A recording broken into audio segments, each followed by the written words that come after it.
faut comprendre déjà, c'est que le CHSCT a une histoire, hein, et cette histoire pèse sur son présent encore. Hein, et il y a des virages qui sont des fois difficiles à négocier parce que tout le monde n'est pas d'accord pour qu'on les négocie bien.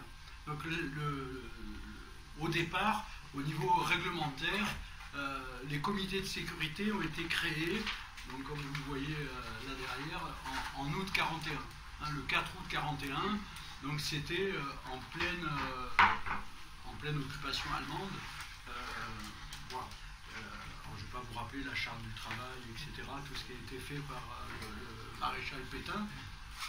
En tout cas, c'est ce décret qui a institué les comités de sécurité, et à lire les articles de ce décret, on voit bien que c'est vraiment l'ancêtre de l'OCHSCT, puisqu'il y a des articles qu'on retrouve quasiment mot pour mot dans la loi de 82.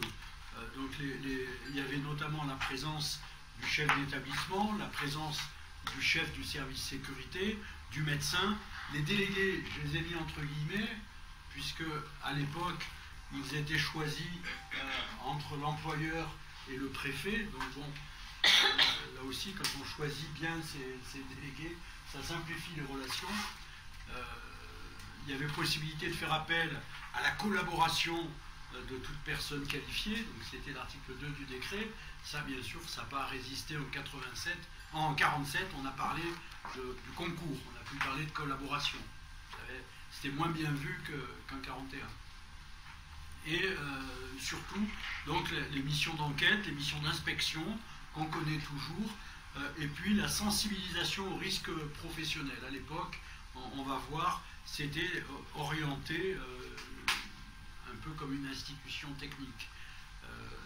Et le principe de la réunion trimestrielle existait déjà en 41, avec la réunion supplémentaire à la suite de tout accident qui aura entraîné ou qui aurait pu entraîner, donc ça on pourra en reparler, des conséquences graves.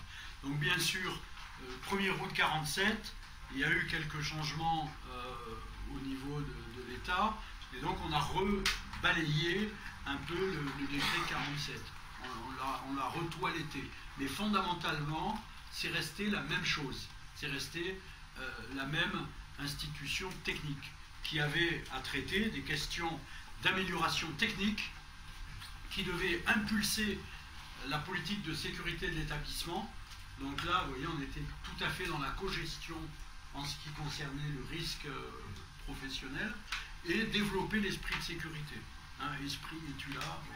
Ça fait 37 ans que je fais de la sécurité, je n'ai toujours pas vu cet esprit-là.